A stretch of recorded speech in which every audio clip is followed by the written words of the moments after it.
According to a study conducted by the British Journal of Sports Medicine from 2002 to 2022, suicide has risen to the second leading cause of death in collegiate student athletes, with rates jumping from 7.6% to 15.3% in the last 20 years.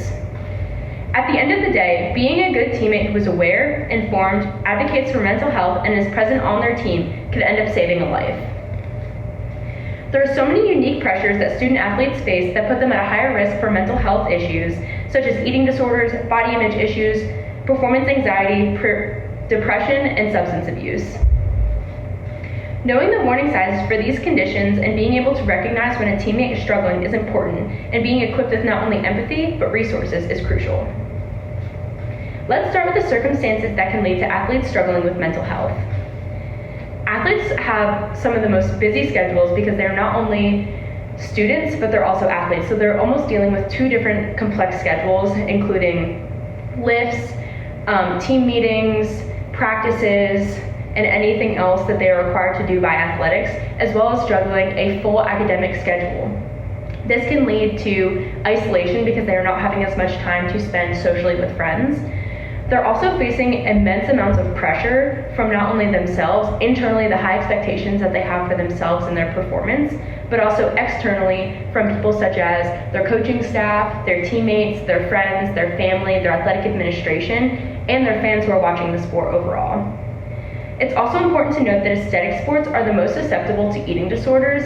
The student athlete population as a whole is very susceptible to eating disorders, but especially these aesthetic sports such as gymnastics, acrobatics and tumbling, cross country and running, and diving. And also sports with objective judging can also lead to athletes exhibiting OCD-like symptoms or tendencies and struggling with perfectionism and extreme fear of failure. It can be so dangerous for athletes to tie their self-worth to their performance, and this can lead down a slippery slope of mental health conditions. Knowing the warning signs can help yourself or a teammate in the long run. The best thing you can do about it as a teammate is be educated on the warning signs for mental health struggles and advocate for additional resources. What you can do as a teammate is be active within your team, check in with your teammates and talk to them. You spend more time with your teammates than anybody else does in their daily life, and so it's important that you check in with them.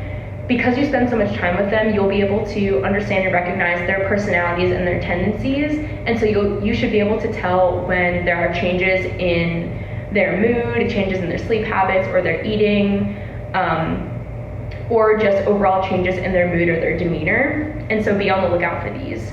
The St. Louis Children's Hospital lists the following signs to look out for in athletes.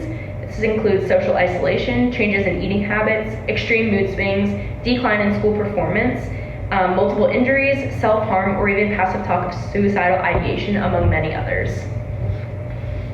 Knowing the risk factors for suicide prevention and being a present teammate who notices these changes can change the future for one of their teammates who is struggling. The next most important thing that you can do is know your resources and not be afraid to share them.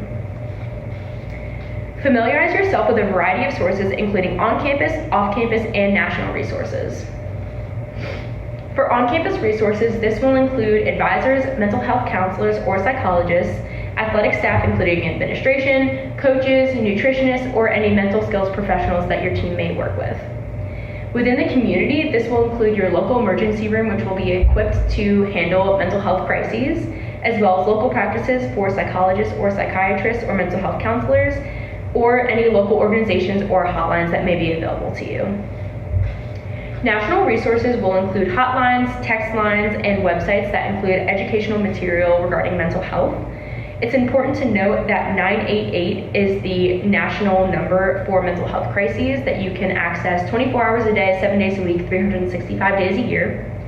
There's also the National Alliance on Mental Health, or the NAMI, which provides a lot of great resources regarding mental health, as well as a hotline and text line. There's also the organization called the Hidden Opponent, which is an accredited nonprofit organization in the United States that provides resources for student-athlete mental health.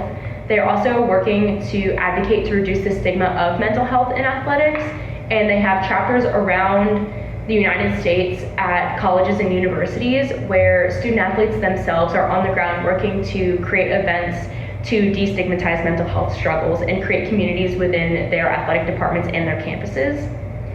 I wanted to add that it's also very important to look for campus resource sheets and know what is available to you on campus so that you're able to get that out to your teammates, especially keeping in mind low cost or free options, which college students might be more likely to use.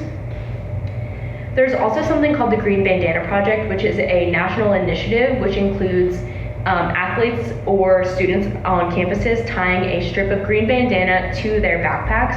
And this is to signify that they are someone who knows what mental health resources are available to them and that they are a safe person to come to if you are struggling with your mental health.